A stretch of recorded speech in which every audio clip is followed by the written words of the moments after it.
O lo que yo siempre le digo a mis consultantes, hacerte un cáncer no es fácil. Tenés que ser un jodido bárbaro. Yo lo digo por mí mismo, yo tuve 4 años diciéndome, no, yo tengo razón, yo me voy a convertir en psicólogo, por más que la pase mal, por más que me burle, por más que no tenga reconocimiento, por más que me desplacen, por más que mis profesores hagan lo que hagan conmigo, yo quiero tener razón. De este macho. Claro, creemos que vinimos a ser exitosos, creemos que vinimos a tener razón, creemos que vinimos a contarle al otro cómo es la vida. No nos damos cuenta. Estamos llenando de estrés a este instrumento biológico, a esta inteligencia biológica, que responde. Vinimos a estar en paz. Expansiónate.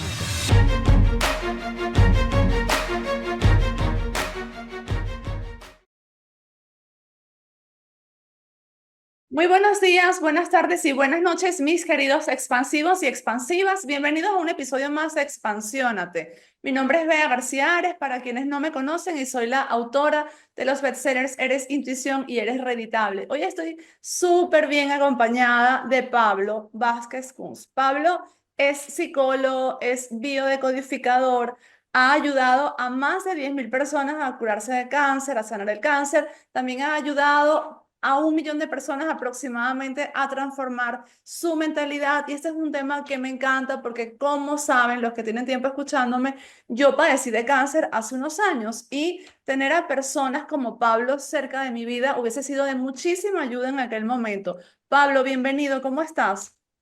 Muy bien, muchas gracias por la presentación. Un placer estar aquí compartiendo con vos. Yo también estoy súper feliz, Pablo. Antes que comencemos a hablar de la relación entre el cáncer, las emociones y todo lo que está relacionado con la biodecodificación, me gustaría que me contaras brevemente cuál es tu historia, cómo llegas tú a esto. Bueno, es larga la historia, te la voy a intentar resumir un poco. Un día, un sábado a la tarde, abro los ojos y tengo a mi derecha a mi padre, a la izquierda a un señor vestido de blanco con guardapolvo, parecía un médico, y mi padre me dice, no reconozco el lugar, era como una sala de hospital, y mi padre me dice, tenés un cáncer en la cabeza. Yo, qué raro. Miro así y el oncólogo me hace así con la cabeza. Había sufrido una convulsión en mi casa, me habían llevado al hospital y abrí los ojos ahí. El día anterior me había recibido de psicólogo. El día anterior había terminado mi cursada, había aprobado todos los exámenes y había terminado la carrera de psicología. Estaba dando una clase, yo daba clases de yoga y meditación en ese momento, estaba dando una clase de meditación, se me apagó el cerebro, hice la convulsión ahí, me llevan a la clínica, abro los ojos y me dicen que tengo un cáncer de cerebro. Ok, yo en ese momento mi primera reacción fue, bueno, vuelvo a casa. Y mi papá me dice, no, no, no te puedes volver al departamento. No, no, me vuelvo a casa, le digo. A la casa de Y, verdad. y a la casa de verdad. Y bueno, fueron como 10 días internado antes de la cirugía, eh, que honestamente fue choqueante, pero a la vez era soltar el cuerpo, a la vez era soltar el cuerpo. Y como todo el mundo describe, que yo siempre decía, bueno, ¿será cierto esto que describen las personas que están al borde de la muerte, que se aparece un estado de satisfacción e incluso de paz? Porque ya está, no hay más preocupaciones, la mente se libera de las ataduras del mundo, el mundo ya no vale nada, te vas. Y realmente lo experimenté así, fueron de los días más pacíficos que recuerdo de mi vida. Y no Wow. era que estaba sedado con alguna droga, eh, simplemente que ya está, entonces no te importa más lo que opinen los demás de vos, no te importa más del cuerpo, el futuro, el pasado, listo. Me hacen la cirugía duró como 9 horas con el cerebro ahí a la luz, abierto. Era un oligodendroglioma, ¿sí? Significa que lo que ellos detectan, la medicina convencional, es que hay más célula de glía que lo habitual. Entonces la célula de glía se acumula, genera como una mancha en el cerebro, y lo que hacen ellos es quitar eso, pero es agua. La célula de glía es agua, está compuesta en un 90% por agua. Entonces me quitan esa partecita que ellos consideran que está de más, cierran y quedó 3 meses como un vegetal, porque claro, cortan la zona prefrontal del cerebro en donde está tu atención. Entonces, después de estar 15 días en el hospital, 3 días en terapia intensiva, porque estaba más allá que acá, cuando me mandan a casa, yo no podía leer, no podía ver una película, no podía escribir, no podía hacer nada, porque mi atención moría a los 5 minutos. Era como que estaba todo el tiempo reiniciándome. Eso fue la parte más agobiante de la experiencia, cuando me repongo y siento que la conciencia, la atención, la fuerza vuelve al cuerpo, voy al segundo control. El primer control casi que lo hice anestesiado porque estás con corticoides y ni me acuerdo nada, pero voy a este control con más conciencia y Landaburu, ese mismo señorcito que me operó y que me dijo que tenía el cáncer, Pablo Landaburu, le mando un beso, me dice, che, Pablo, mirá que estos tumores son recidivantes. Probablemente yo te tenga que operar una vez al año. Y ahí sí, vea, se me apagó la luz. Porque si yo tenía que volver a pasar por esa experiencia una vez al año, no tenía más vida. Se Claro, acababa mi vida porque era la cirugía más 3 meses de estar destruido. Y no podía, no, dije, no puedo vivir con esto, no puedo vivir con esto. Bueno, tenía que ir al resonador magnético cada 3 meses para ni bien crezca, poder ir a hacer la cirugía. Y yo dije, no, no, no, tiene que haber algo, no puede ser. No puede ser, no puede ser, no puede ser. Yo ya conocía la biodescodificación, pero la biodescodificación que yo conocía de Enrique Corbera no, no, no era seria en ese momento, en tema de 5 leyes. Enrique tiraba un poco de información sobre la biodescodificación de los síntomas, pero él no hacía 5 leyes biológicas porque no había estudiado 5 leyes biológicas, y lo que hacía era más parecido a lo que hacía Luis Hay, de que esta parte del cuerpo representa esto, y a mí todo eso siempre me pareció muy, muy suave, muy blando, muy tirado de los pelos, ¿no? Porque era como la interpretación de los sueños de Freud, pero la interpretación de los síntomas del cuerpo, o sea, lo que quiere decirte el terapeuta es lo que va.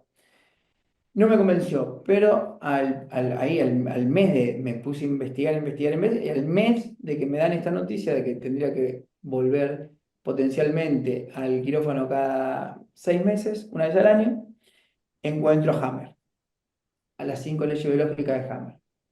Y claro, esto tiene sentido.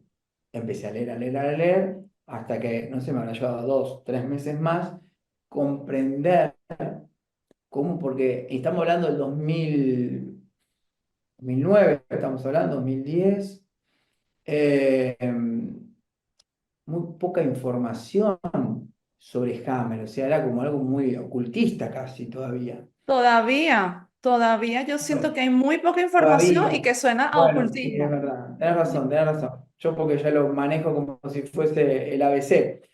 Y hasta que yo descubro que en la fase de solución de un conflicto ectodérmico hace el edema, y lo que yo tuve no fue un tumor, sino que fue un edema de fase de solución, me llevó un tiempo comprenderlo, pero cuando lo comprendí, dije, qué conflicto territorial viví durante 4 meses, que justo el día después de que lo soluciono, hago el edema. Yo tuve 4 años en la carrera de psicología, tratado como el loco de la psicología, porque yo les quería hablar de las enseñanzas vedánticas, les quería hablar de las enseñanzas de los toltecas, les quería hablar del alma a mis profesores, me trataban de loco. Para mí ir a la universidad fue un gran conflicto que duró 4 años. Y el último día, cuando me dan la última nota, que dije, ya está. ¿Por qué? Vos me podés decir, pero claro, Pablo, podrías haber dejado de ir. No, Y pero no bueno, funciona así.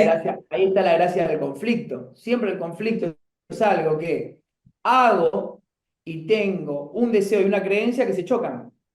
Mi deseo era ser terapeuta y mi creencia es, acá la estoy pasando mal porque no me escuchan, porque no me valoran, porque no me respetan, pero mi deseo es ser terapeuta, entonces tengo que atravesar eso. Eso produce conflicto. Y el programa biológico sale a dar una solución.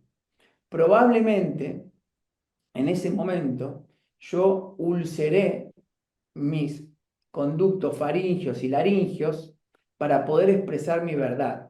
Acá hay que dar vuelta un poco el concepto de que cuando nos duele la garganta es porque no podemos decir algo. No, no, todo lo contrario. La biología lo que hace es ulcerar el conducto porque piensa que al no poder decir tu verdad es porque no hay espacio. Entonces lo ulcera para que se vuelva más elástico y pueda pasar el bocado auditivo, sonoro en este caso. Cuando termina el conflicto y se soluciona, microbios y bacterias van a reparar ese tejido que estaba ulcerado. Y ahí es donde se inflama y a uno le duele la garganta.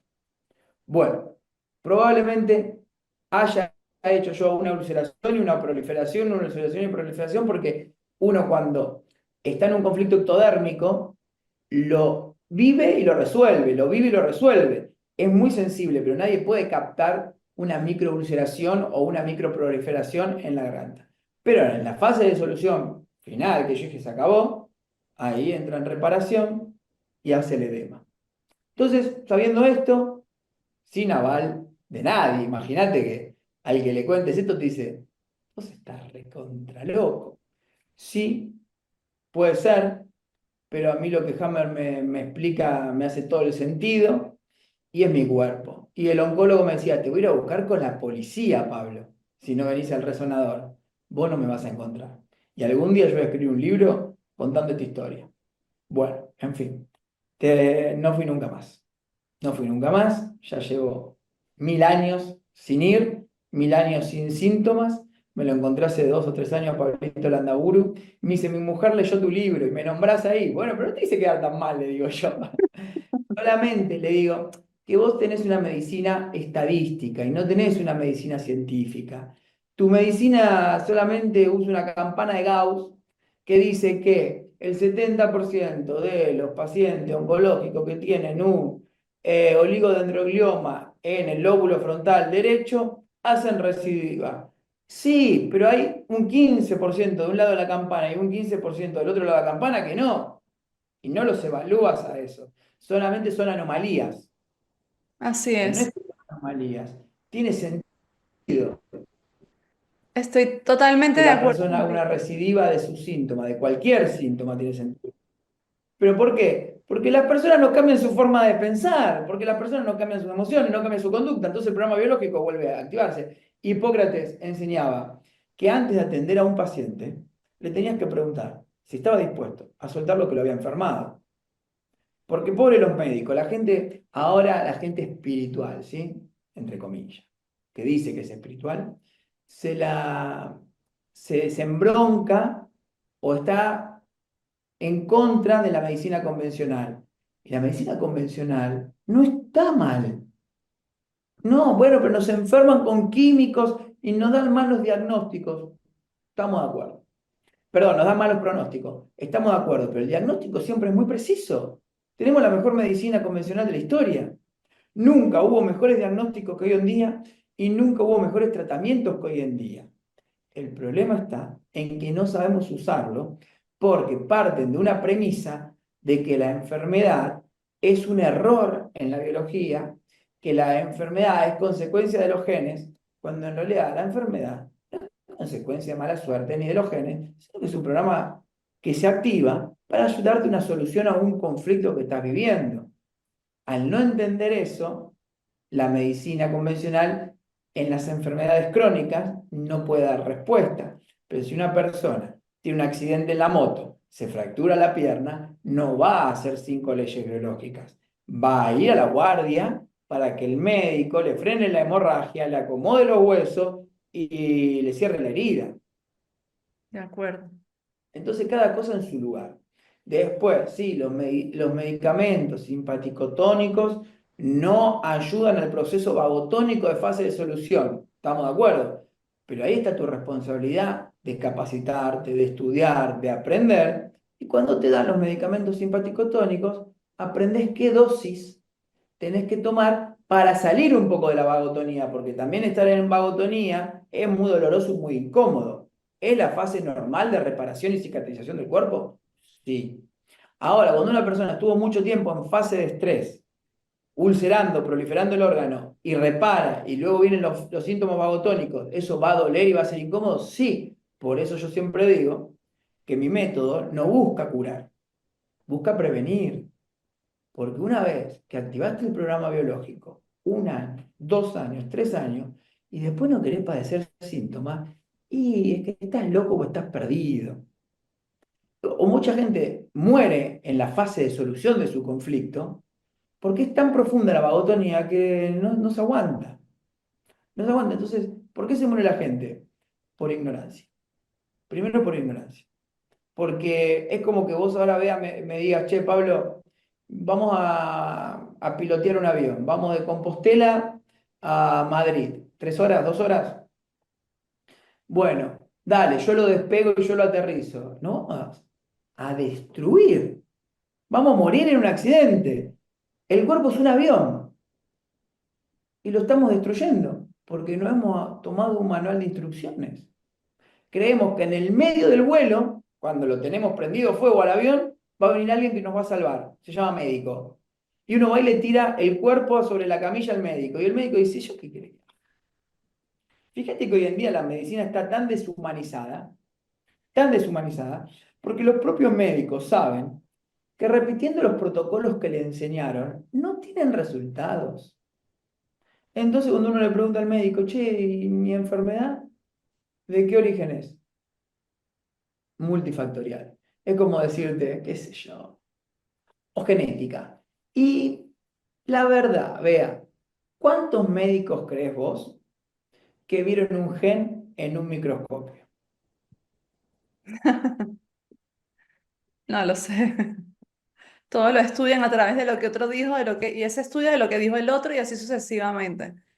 Y llegamos a 1908, 1909, cuando Rockefeller entra en la industria de la farmacéutica, porque sobraba petróleo, y entonces empezaron a hacer las píldoras con el petróleo, y Rockefeller empieza a sobornar a todas las universidades de los Estados Unidos para que obliguen a los médicos a recetar las píldoras de Rockefeller.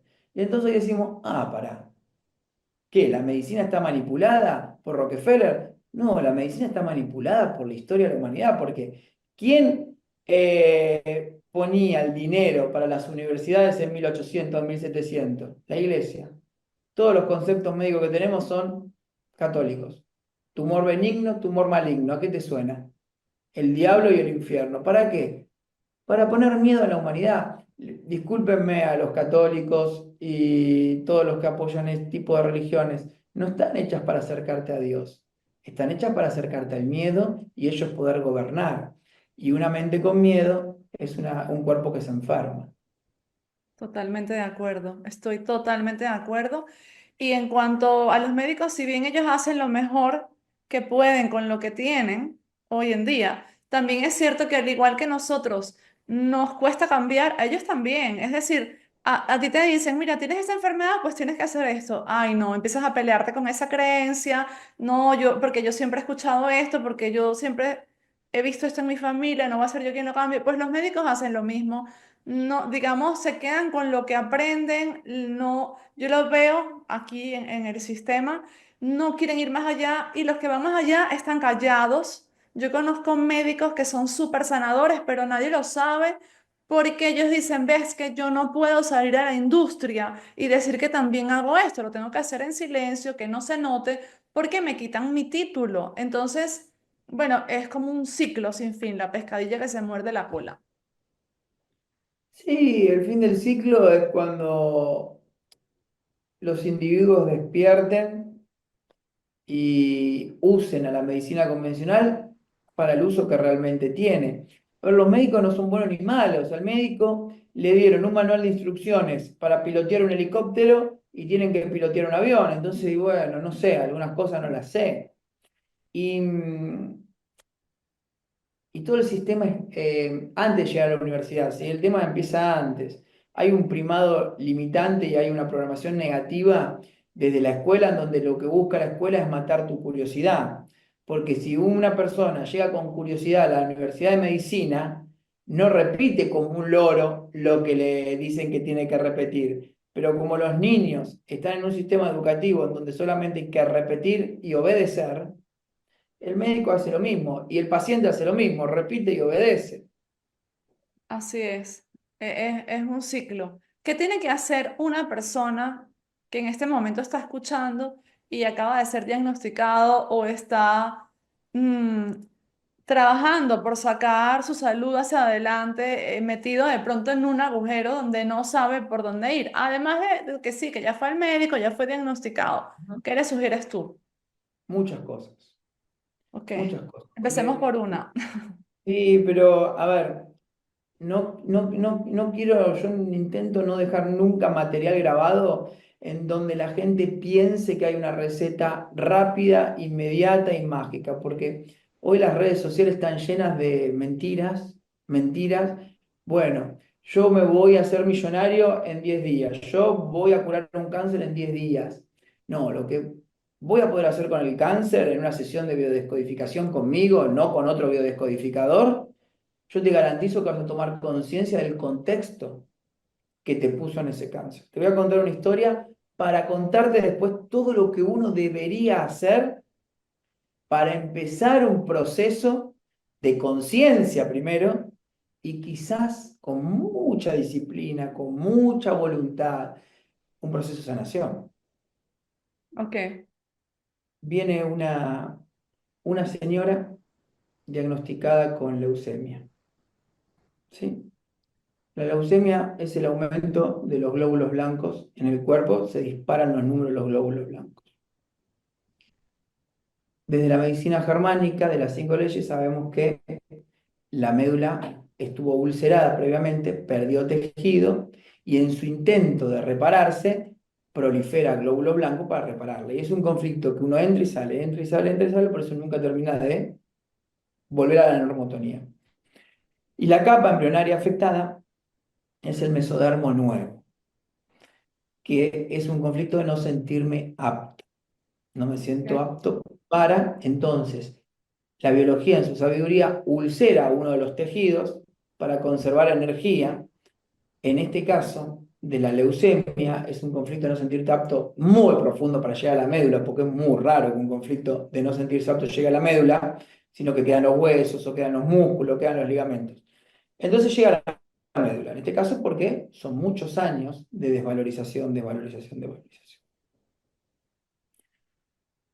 Y su pregunta es, Pablo, ¿cómo llegué a hacerme esto? Antes de llegar a la sesión, esa persona tiene que estudiar psicología, lo que se conoce como autoayuda, meditación, yoga, reiki, y miles de cosas para tener la conciencia de preguntarte cómo llegué a esto. Por eso digo que no es una cosa. Ok. Una persona que está enferma activa inmediatamente su sistema más ancestral de supervivencia que está acá en el tronco y la pone en modo defensa. Cuando nos ponemos en modo defensa y el programa biológico se apodera de la mente, el cuerpo se apodera de la mente, se cierra el lóbulo frontal, que es el de la creatividad, que es el del pensamiento, y uno enfoca toda su energía a lo que conoce del pasado para sobrevivir. Y en el pasado están tus creencias. Y tus creencias te llevaron a la enfermedad. Por eso se sostienen las enfermedades. Entonces, ¿qué tiene que hacer una persona para empezar a sanar? Primero tener un trabajo mínimo, mínimo de cambio de creencias. Porque si yo llego sin ningún trabajo a la enfermedad, el sistema biológico se va a apoderar de mi mente y va a ser muy difícil que una persona siquiera se haga la pregunta. Por eso Sí, insisto, nuestro trabajo no es sanar enfermedades. Nuestro trabajo es despertar conciencias para que esas conciencias despiertas eviten la enfermedad. O, si tienen un programa biológico activo, lo interrumpan antes de llegar a una leucemia. O lo que yo siempre le digo a mis consultantes, hacerte un cáncer no es fácil. Tenés que ser un jodido bárbaro. Y yo lo digo por mí mismo, yo tuve 4 años diciéndome, no, yo tengo razón, yo me voy a convertir en psicólogo, por más que la pase mal, por más que me burles, por más que no tenga reconocimiento, por más que me desplacen, por más que mis profesores hagan lo que hagan conmigo, yo quiero tener razón. Jodete, macho, jodete. Claro, creemos que vinimos a ser exitosos, creemos que vinimos a tener razón, creemos que vinimos a contarle al otro cómo es la vida, y no nos damos cuenta, estamos llenando de estrés a este instrumento biológico, a esta inteligencia biológica, que responde. Vinimos a estar en paz, no vinimos a ser psicólogos, ni exitosos, ni comunicadores, ni nada. Pero no nos enseñan eso, nos enseñan a luchar. Y cuando una persona está en la lucha, se vuelve energéticamente, sus ondas vibratorias se vuelven densas. ¿Qué es una onda densa? Es una onda larga y con poca curvatura. ¿Qué hace eso? El cerebro se mantiene en un ciclo de frecuencia en donde toca lo conocido, vuelve a tocar lo conocido y vuelve a tocar lo conocido. Entonces, el cortisol se mantiene constantemente en el cuerpo excitando a nuestras células a generar un cáncer, por ejemplo, una proliferación celular, o de tener una función ulcerando, por ejemplo, una médula. Cuando yo quiero despertar, antes de llegar a preguntarme qué inició la enfermedad, tengo que mover esa onda cerebral que está como imagínate, una piedra densa, la tengo que aumentarle su frecuencia para poder cambiar mi forma de pensamiento. Porque además yo miro el podcast este, escucho a Pablo y a Bea y digo, qué interesante. Pero a los 10 minutos, mi onda cerebral lenta y densa, como si fuese la marea del mar que te arrastra hacia adentro, te lleva a lo conocido de nuevo. Volvemos una y otra vez a lo conocido porque somos adictos a la emoción del cortisol. La Ok. emoción que produce este químico llamado cortisol es una emoción de estrés, una emoción de miedo. A veces toca la ira, que es un poquito más arriba, o a veces estoy más abajo, que es la tristeza. Y así estamos años y años y años. Entonces, esta mujer me pregunta a mí, con mucha conciencia, porque preguntar qué hice para hacer una enfermedad es mucha conciencia. Hay una filosofía que me gusta mucho, que es la de un curso de milagros. Y un curso de milagros dice, tu máxima aspiración dentro de la ilusión es reconocer la ilusión. Ni, Wow, si- Ni profundo. siquiera despertar, es reconocer que estás en el sueño. El 95% de la población mundial, todo lo que está por fuera de la élite, y algunos que tenemos unos chispacitos, viven en el sueño y no saben que están en el sueño. Y lo viven a nivel biológico, a nivel económico, a nivel de propósito, a nivel de relaciones. Cuando hablo de la elite, hablo de las 50 familias que tienen las enseñanzas de Hermes, de Jesús, de Buda, de el maestro que se te ocurra, y las han conservado de generación en generación, y por eso gobiernan al mundo. Siempre se dijo, el conocimiento es poder. Un humano que tenga conocimiento tiene poder. No vas a llegar a estar en la elite, pero vas a estar despierto, consciente de que estás en el sueño. Y el último paso es lo que dicen los yogis, que es el samadhi, que es salirte de la ilusión. El salirte de la conciencia es dejar de darle valor a tu cuerpo, dejar de darle valor a tu mente. Pero muchas personas que se vuelven espirituales, al cuerpo no le dan valor y lo castigan. Y le dan todo el valor a la mente. Y de vuelta están atrapados en el sueño. Wow, ya eso es profundísimo. Hay que pararse ahí ahora, sí, con este tema de la espiritualidad. Tenía una jefa que decía, cuando estás en un extremo y quieres llegar al medio, lo primero que haces es irte al otro extremo, y yo Vas veo al eso como un extremo. extremo. Entonces, aniquilan su cuerpo, lo aniquilan y se obsesionan con su mente. Y la mente es parte de la ilusión.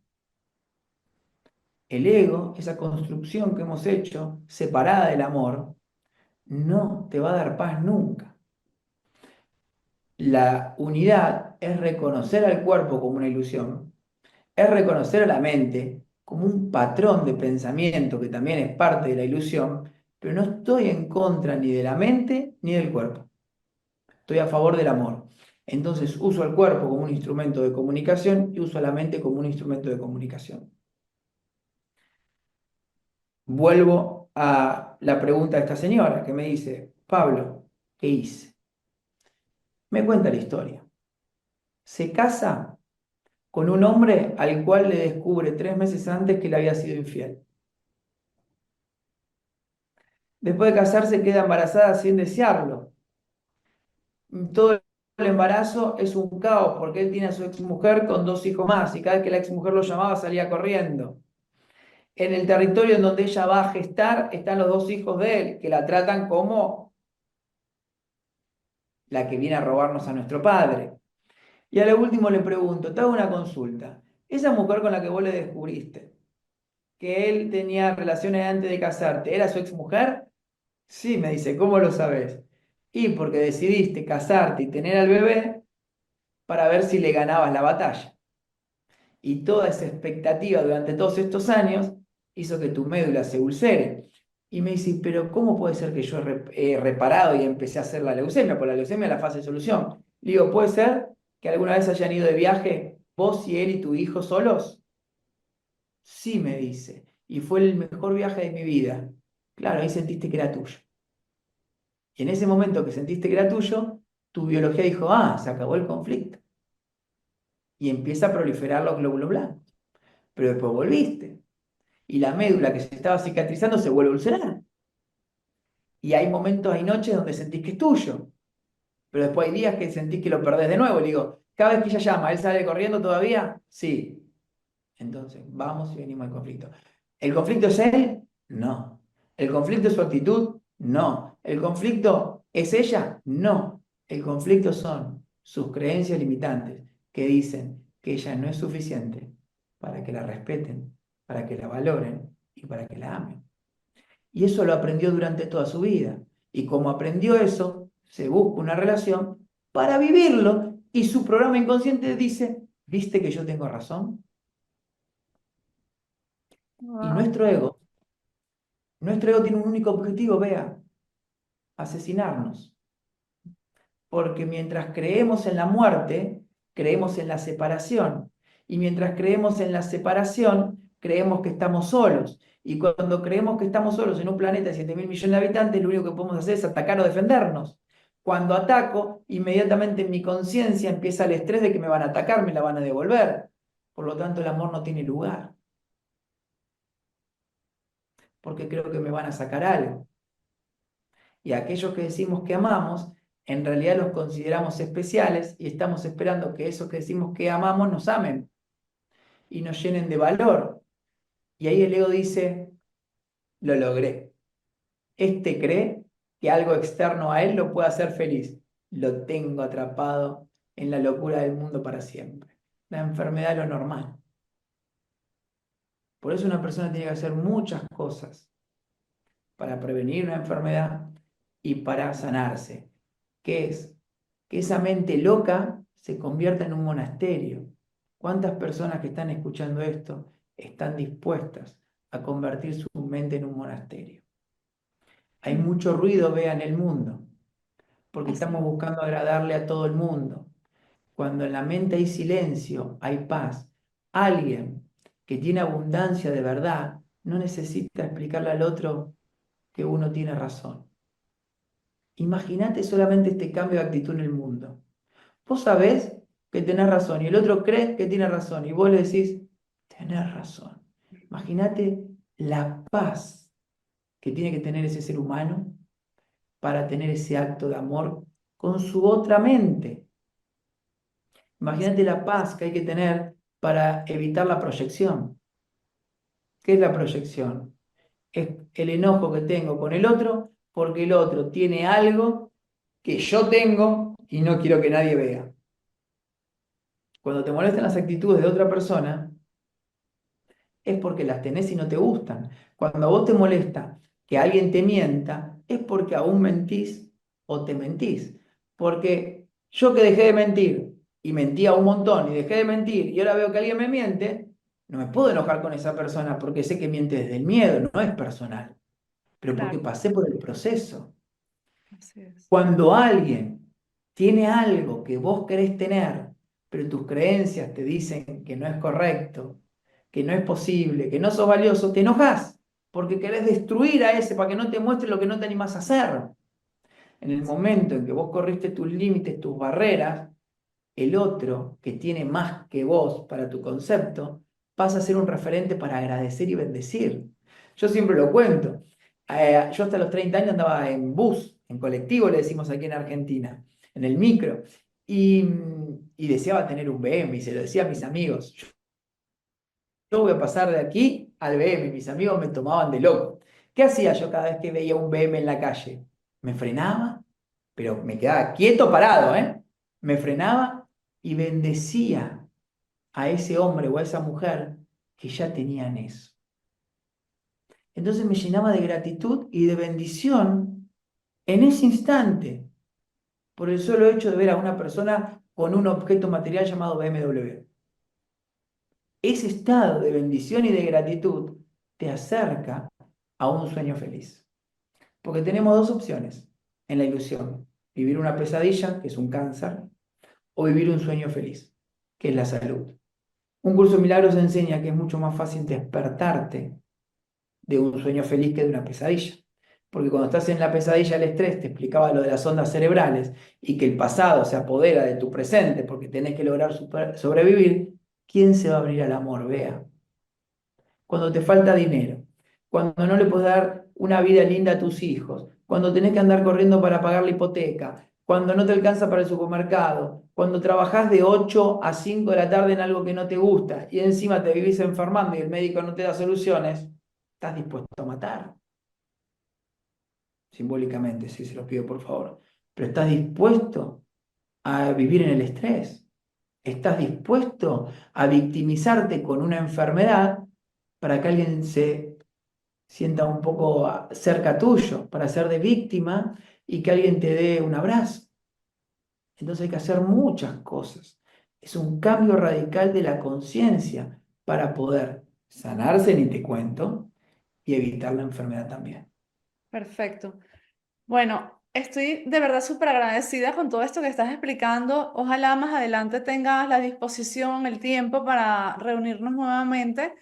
Y me gustaría hacerte una pregunta que le hago a todos mis invitados. Tres libros que estén ya bien relacionados con el tema o no, que tú nos quieras compartir. Sí, el primero, sé tu propio biodescodificador, ¿Ok? que es donde explico más ampliamente todo esto que te acabo de decir en estos minutos. Segundo libro, Un curso de milagros de la Fundación de la Paz Interior. Y tercer libro, el libro que a mí me hizo despertar, por eso digo que son muchas cosas, Autobiografía de un yogi de Paramahansa Yogananda. Ok, perfecto. ¿En dónde te pueden encontrar, Pablo? En todas las redes sociales, mi equipo sube material todos los días. Pablo Vázquez Kunz, Vázquez con B corta y Z las dos veces, Kunz con K, U, N, Z. En todas las redes sociales tenemos contenido. Perfecto. Muchísimas gracias una vez más a todos los que nos han acompañado hasta aquí. Gracias por acompañarnos. Difundan esta información con aquellas personas que su intuición dice que deberían tenerla. Ayúdenos a crecer simplemente con interacción, comentando, dando like, suscribiéndose al canal de YouTube o si nos están escuchando de cualquiera de las otras plataformas de podcast, pues calificando el podcast con 5 estrellitas. Si les está gustando, esto ayuda a crecer. Pablo, te mando un fuerte abrazo hasta Argentina. Muchísimas gracias por toda esta información Gracias. tan valiosa. Seguimos en contacto. Chao, Que estés chao. bien, adiós. Chau, Igual. chau.